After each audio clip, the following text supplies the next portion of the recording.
अस्सलामुअलैकुम रहमतुल्लाहि वबरकातुहू। बिस्मिल्लाहिर्रहमानिर्रहीम। अल्लाह के नाम से शुरू करता हूँ जो बड़ा मेहरबान और नहायत रहम वाला है। दोस्तों, आपका मेरे चैनल NTA-NET फ़रोग़ अदब में खुश आमदीद है, मोस्ट वेलकम है। आज मैं आपकी खिदमत में NTA-NET JRF Urdu paper 2 unit 2 Urdu मसनवी का आगाज़ व इर्तिका के मुतालिक 22 सवालात लेकर हाजिर हुआ हूँ, पार्ट 5।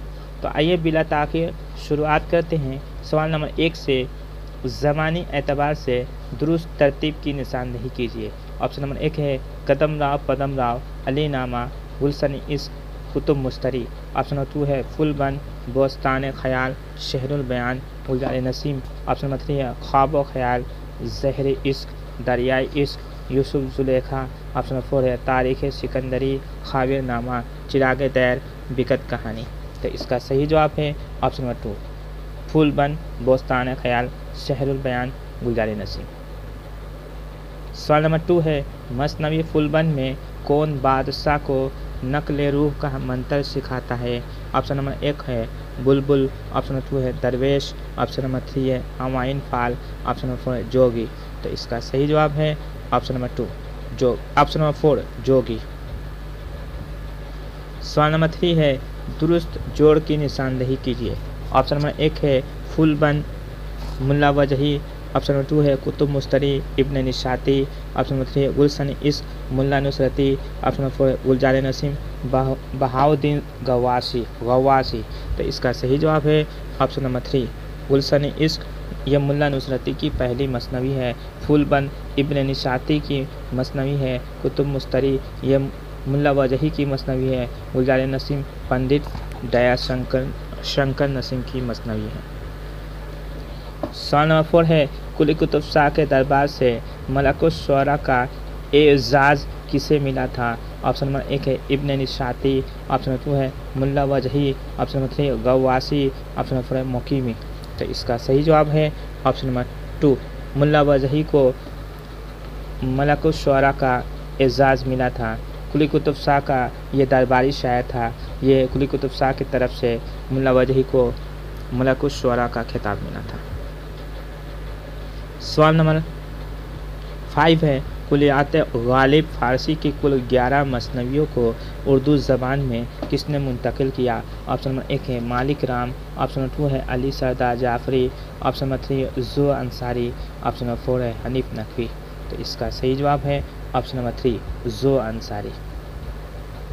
सवाल नंबर 6 है पिला आतिश आब पीरे मुगा के भूले मुझे गर्म व सर्द जहाँ। ये शेर शहरुल बयां के किस बाब का आगाज़ होता है। इस शेर से शहरुल बयां के किस बाब का आगाज़ होता है। ऑप्शन नंबर 1 है दास्तान हिमाम के नहाने की लताफ़त में। ऑप्शन नंबर 2 है दास्तान सवारी की तैयारी के हुक्म में।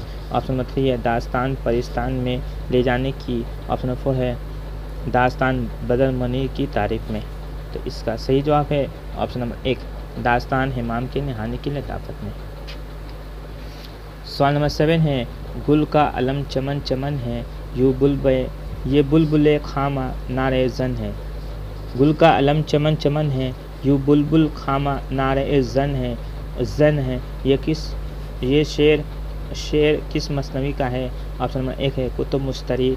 ऑप्शन नंबर 2 है फुलबन। ऑप्शन नंबर 3 है शहरुल बयान। ऑप्शन नंबर 4 गुलजार नसीम। तो इसका सही जवाब है ऑप्शन नंबर 4 गुलजार नसीम। सवाल नंबर 8 है मसनवी गुलजार नसीम में रूह अफ़ज़ा और बकावली का आपस में क्या रिश्ता था। ऑप्शन नंबर 1 है चचा ज़ाद बहन। ऑप्शन नंबर 2 है खाला ज़ाद बहन। ऑप्शन नंबर 3 है मामू ज़ाद बहन। ऑप्शन नंबर 4 है फूफी ज़ाद बहन। तो इसका सही जवाब है ऑप्शन नंबर 1 चचा ज़ाद बहन। सवाल नंबर 9 है मसनवी शहरुल बयान में माहरूख परी को बेनज़ीर और बदर मुनीर के इश्क की दास्तान किसने बताई थी। ऑप्शन नंबर 1 है देव। ऑप्शन नंबर 2 है जीन। ऑप्शन नंबर 3 है भूत। ऑप्शन नंबर 4 है इंसान। तो इसका सही जवाब है ऑप्शन नंबर 1 देव।